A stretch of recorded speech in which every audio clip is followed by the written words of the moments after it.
Muito bom que o inverno está chegando e o pessoal tem medo, acho, do frio, né? Mas parabéns a você que aqui está para buscar o Senhor nesta noite.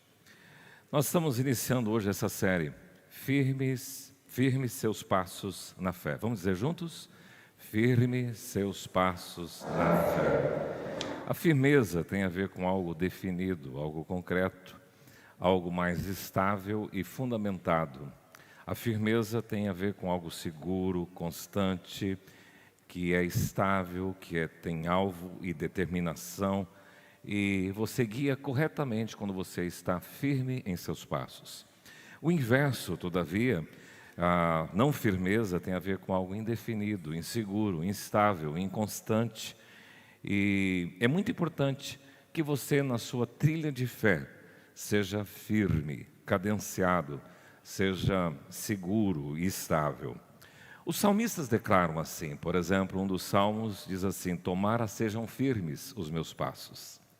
Outro salmo diz assim: o Senhor firma os passos do homem bom.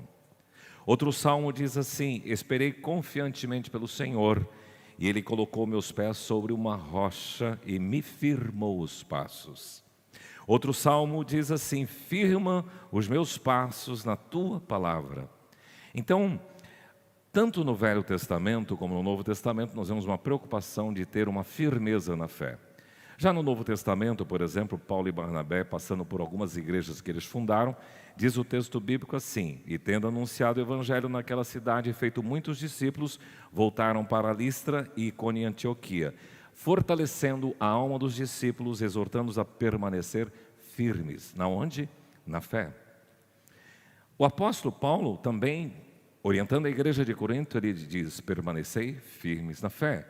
E Pedro também descreve que você deve resistir firmemente ao diabo. Resistir-lhes firmes na fé. Portanto, nós precisamos ter essa consciência de que, como cristãos, nós precisamos firmar os nossos passos no Senhor. Conversávamos com a nossa equipe ministerial e a preocupação é com aquelas pessoas que não se posicionam, com aquelas pessoas que estão inseguras, instáveis e não dizem: eu quero servir a Jesus para valer. É esta preocupação. Então nós vamos trabalhar as próximas terças-feiras com essa temática. Nós vivemos hoje num mundo muito plural e esse mundo plural, ele traz... Está tudo complicado meus slides aqui, queridinhos, mas vamos lá. Mundo plural, obrigado. Esse mundo plural quer dizer que tem muitas coisas e alternativas e opções. Ficou mais difícil hoje, né? Por exemplo, quando você vai comprar um sapato, tem N opções. Alguns anos atrás, você tinha a botina e o sapato Vulcabras e o Conga. Quem usou Conga aqui? Pois é, quem usou sapato Vulcabras 752? Então, nós tínhamos umas opções mais restritas. Hoje você vê N opções. Carro também, a gente lembra do quê? Volkswagen, Chevrolet, Ford.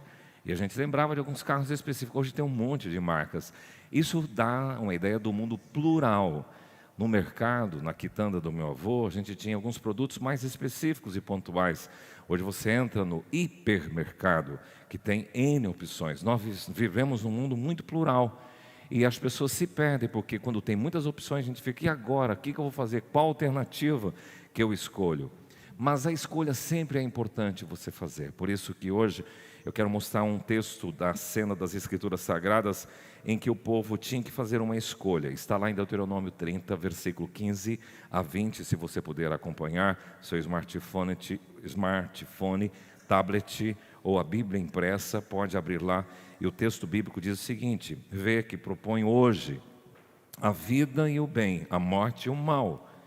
Se guardares o mandamento que hoje eu te ordeno, que ames o Senhor teu Deus, andes nos seus caminhos e guardes os seus mandamentos, os seus estatutos, os seus juízos, então viverás e te multiplicarás. E o Senhor teu Deus te abençoará na terra a qual passas para possuí-la. Porém, se o teu coração se desviar e não quiseres dar ouvidos, e fores seduzidos e te inclinares a outros deuses e os servires, então, hoje eu te declaro que certamente perecerás. Não permanecerás longo tempo na terra a qual vais, passando o Jordão para possuíres os céus e a terra, tomo hoje por testemunhas contra ti, que te propus a vida e a morte, a bênção e a maldição. Escolhe, pois, a vida para que vivas tu e toda a tua descendência, amando o Senhor teu Deus, dando ouvidos à sua voz e apegando-te a Ele, pois disso depende a tua vida e a tua longevidade, para que habites na terra que o Senhor, sob juramento, prometeu dar a teus pais Abraão, Isaque e Jacó. Pai, que a tua palavra possa fazer sentido para o nosso coração nesta noite aqui, junto com o teu povo e aqueles também que nos acompanham via internet, que a tua palavra seja traduzida a nós pelo teu Espírito no nosso coração, em nome de Jesus. Amém. Veja bem que o Deuteronômio é um livro que repete a lei. Nomos, lei, deutero, repetição. Então, Moisés conclamou todo o povo, antes de entrar na terra prometida. Eles estão à beira do Rio Jordão e eles fazem uma recapitulação da lei. Até tem uma cena curiosa ali, que eles têm uma lista de maldições e uma lista de bênçãos. As maldições deveriam ser lidas no Monte Ebal e as bênçãos no Monte Gerizim. E tudo está registrado aqui no capítulo 28, 29 e 30 sobre bênção e maldição. Possível autor, Moisés. E há uma revisão aqui dos normativos, porque o povo precisa sempre repetir. É importante a repetição para que você consiga deixar que entre nessa sua cachola, para que você consiga assimilar. Eu gosto muito de ouvir a Bíblia. Hoje vocês têm aplicativos, Holy Bible, por exemplo, que você pode ouvir quando você viaja, você pode ouvir quando você vai deitar, e você ouvir a Bíblia, porque a repetição te ajuda na memorização. Então, da mesma forma que Deuteronômio encerra com uma bifurcação onde eles têm que fazer uma escolha, o livro de Josué também. Porque quando você vai para o livro de Josué, que é o próximo livro depois de Deuteronômio, Josué conclama o povo, diz assim: olha, já conquistamos a terra, está tudo ok. Agora, hoje vocês têm que escolher a quem vocês querem servir. Se é os deuses dos amorreus, dos filisteus, dos ferezeus, dos jebuseus, ou se o Deus Javé. Eu e a minha casa serviremos ao Senhor. Novamente, uma decisão. Em Deuteronômio tem escolha se vocês querem escolher a vida ou a morte, a bênção ou a maldição. Josué diz: escolha o Deus Javé ou os outros deuses. E Jesus também faz isso. Ele coloca sempre as pessoas num lugar em que elas têm que tomar uma posição. Quando ele diz assim, daquela porta larga, porta estreita, caminho largo, caminho apertado e que leva um para um lugar, outro para o outro, ele está dizendo o seguinte: você tem duas possibilidades. Ou você entra pela porta estreita, apertado o caminho que leva para a salvação, ou você entra pela porta larga, com espaçoso caminho que leva à perdição. Então você vai encontrar em vários momentos uma decisão quase que obrigatória para você chegar a decidir. Então, na verdade, vocês estão aqui, se vocês ainda não tomaram a decisão, ou vocês estão do lado direito ou esquerdo, ou vocês estão entrando na porta estreita ou na porta larga. Então, ou vocês estão escolhendo a vida ou estão escolhendo a maldição, ou vocês estão escolhendo a obediência ou a desobediência. Então, nós vamos encontrar isso. Por isso eu quero trabalhar com essa temática, que você deve fazer a escolha certa. Então, quando eu penso, firme seus passos na fé, fazendo as escolhas, ou a escolha certa. Vamos dizer juntos? Firme os seus passos na fé, fazendo a escolha certa. Quando eu olho para esse texto, eu percebo que há uma preocupação de Moisés de dizer para o povo: alerta, vocês vão na vida sempre colocar numa posição que vocês vão ter que escolher o caminho. A escolha certa para mim tem três coisas: a proposta, a escolha propriamente dito e as consequências. Então quero ver com você essas três coisas: proposta, escolha e consequências. Vamos comigo?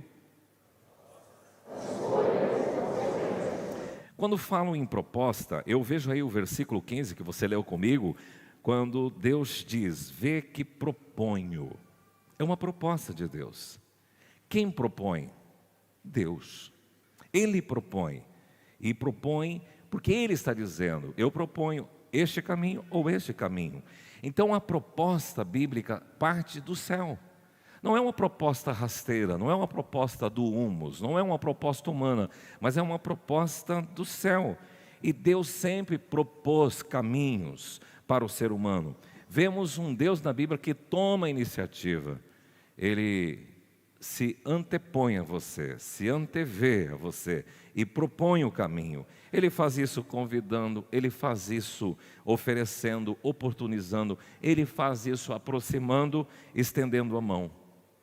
Um dos textos que eu gosto muito de Lamentações diz: da mais profunda cova eu te clamei, e de mim te aproximastes. Olha que lindo, Deus se aproximando da gente, porque você não consegue atingi-lo, Ele vem ao seu encontro. Então a proposta vem do céu, é uma proposta divina. Mas a segunda coisa, a proposta é cósmica, porque quando você olha para o versículo 19, diz assim: os céus e a terra tomam por testemunhas. Deus é Deus. A gente é uma coisa tão pequenininha, finita, no meio da imensidão das galáxias. E Deus diz: eu tomo como testemunha a terra e os céus.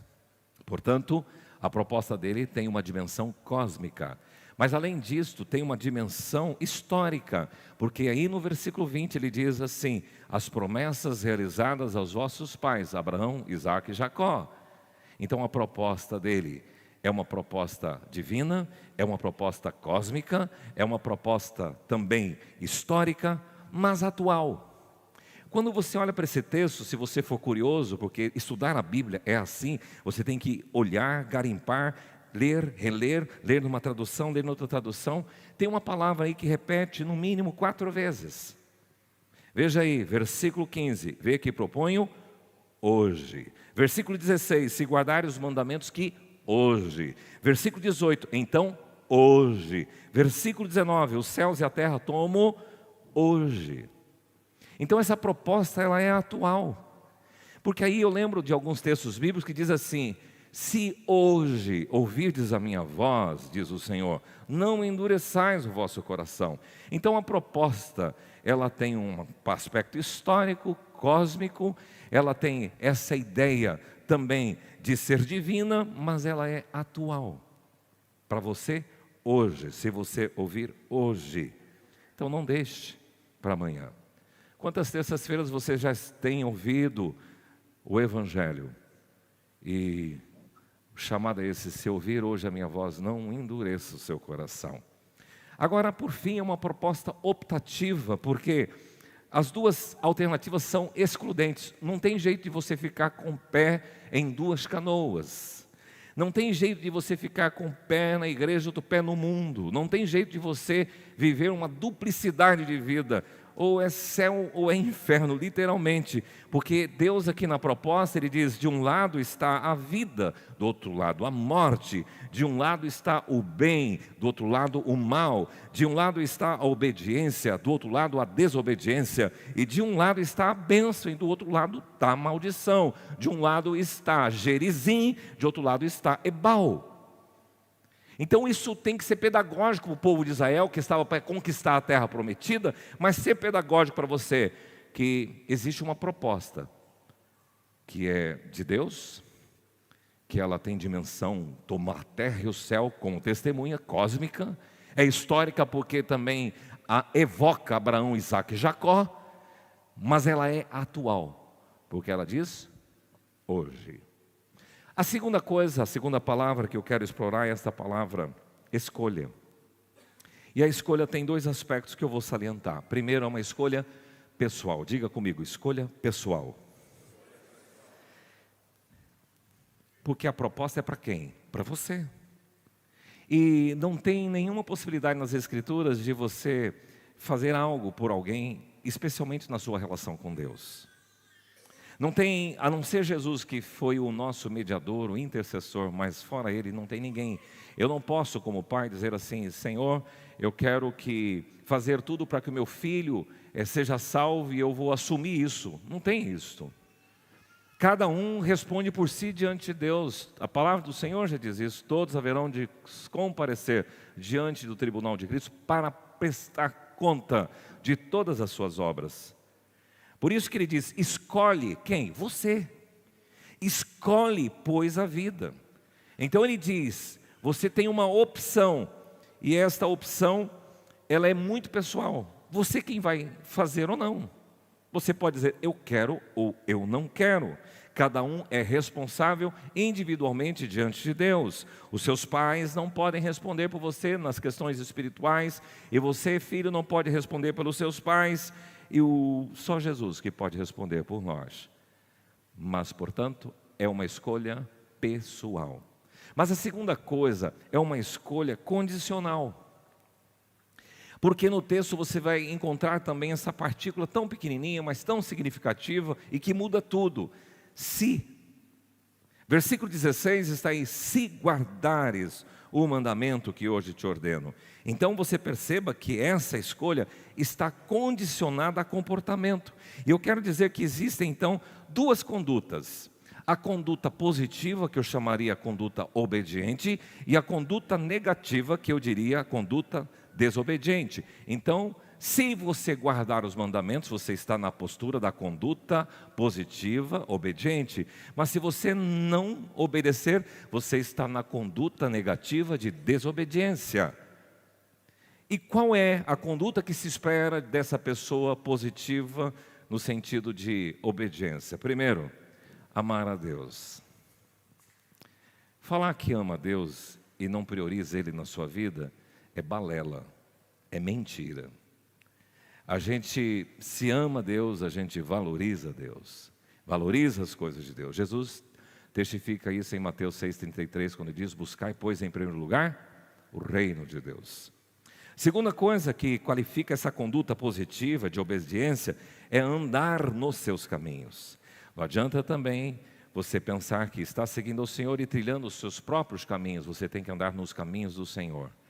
Tanto é que o salmista diz, entrega o teu caminho ao Senhor, confia nele, e o mais Ele fará.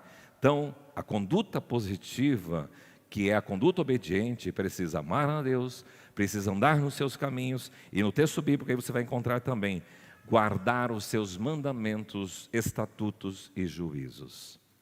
O salmista diz assim, guardo a tua palavra no meu coração, para não pecar contra ti. Guardar. Para vergonha nossa, qual foi a última vez que você decorou um texto bíblico? Como que nós vamos guardar a palavra do Senhor? Então nós precisamos resgatar isto, porque a palavra tem que estar no nosso coração. Inclusive, numa das profecias do Velho Testamento diz, eu inscreverei esta lei no vosso coração. Então nós precisamos estar com o nosso coração cheio da palavra de Deus. Mas a gente absorve tantas outras coisas que não são a palavra de Deus. Depois a gente quer ter força para enfrentar as lutas e as dificuldades. Então, a sua escolha, ela depende então de você fazer o C do lado de cá ou C do lado de lá. Nessa conduta positiva, obediente, ama a Deus, anda nos seus caminhos e guarda os seus mandamentos. Na conduta negativa, desobediente, o texto também descreve aí no versículo 17.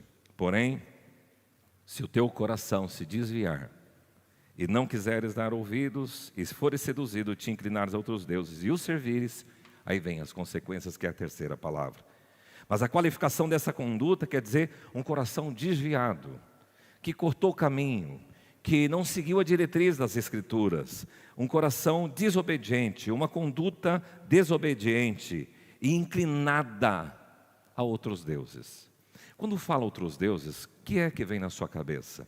Talvez uma imagem colocada no canto de uma casa e as pessoas se prostrando ou acendendo velas a esses deuses. Mas deuses são mais do que isso. O seu trabalho pode ser um Deus para você. O dinheiro pode ser um Deus para você. A sua graduação pode ser um Deus para você. Se todas estas coisas que mencionei e outras mais estiverem no lugar do Deus Criador dos céus e da terra. Vamos repetir comigo? Quando nós estamos pensando aqui nessa temática, nós estamos falando, em primeiro lugar, de firme seus passos na fé. Em primeiro lugar, fazendo o quê? A escolha certa. Primeira coisa que eu falei sobre proposta. Repita comigo, proposta. Segunda, escolha. E terceira coisa, consequências. E aqui a gente entra para a gente fechar essa abordagem. Nesse texto está muito claro que a conduta positiva, que é de amar a Deus, é da obediência, traz consequências boas. Olha o que o texto diz, versículo 16, está aí na Bíblia. Se obedeceres, então você vai viver, você vai se multiplicar, então o Senhor vai te abençoar na terra, qual passas para possuí-la. O que Deus promete para a conduta positiva e obediente é, repita comigo, vida, multiplicação, bênção. Quando fala nessas palavras, você está dizendo saúde, prosperidade, tornar-se grande, aumentar, expandir. A palavra será abençoado na terra é barak, é ser uma bênção e ser abençoado, e você vai ter longevidade. Agora, a consequência da conduta negativa, que é da desobediência, sabe o que diz a Bíblia? E aqui entra com então. Tanto na consequência da conduta positiva como da conduta negativa, não é se agora. Se você for obediente, então vem bênção. Se você for desobediente, o texto bíblico usa essa conjunção conclusiva. Então, diz o texto, hoje declaro, se nessa conduta negativa você permanecer, não vai permanecer longo tempo na terra, a qual vais passando o Jordão para possuíres. A conduta negativa vai trazer para a sua vida destruição, desgraça, instabilidade. Perecerás. A palavra perecer quer dizer ser destruído, extraviado, exterminado. Não vão criar raízes. Sua vida será instável, insegura, intranquila. Por isso, eu creio que firmar os passos na fé é algo extremamente importante para você. Posicione-se. Firmar os passos é dizer, eu estou bem definido aqui na conduta positiva, de obediência, de amar a Deus. Jesus sempre fez a proposta, vem a mim. Nós encontramos, todo aquele que o Pai me dá, esse virá a mim, e eu de forma alguma dançarei fora. Jesus se apresenta como uma proposta, eu sou o caminho, a verdade e a vida. Ninguém vem ao Pai senão por mim. Eu vim para que você tenha vida, e vida em abundância. Por isso que Moisés é categórico, escolhe, pois, a vida. Vocês têm 2 quadros aqui na frente de vocês hoje. A proposta é de Deus. Eis que te proponho hoje. E a proposta dele é escolher a vida, porque você tem uma outra, que é a morte. Escolher a bênção, não a desobediência. A obediência e não a desobediência. A bênção e não a maldição. Por isso, se hoje ouvir a sua voz, não endureça o seu coração.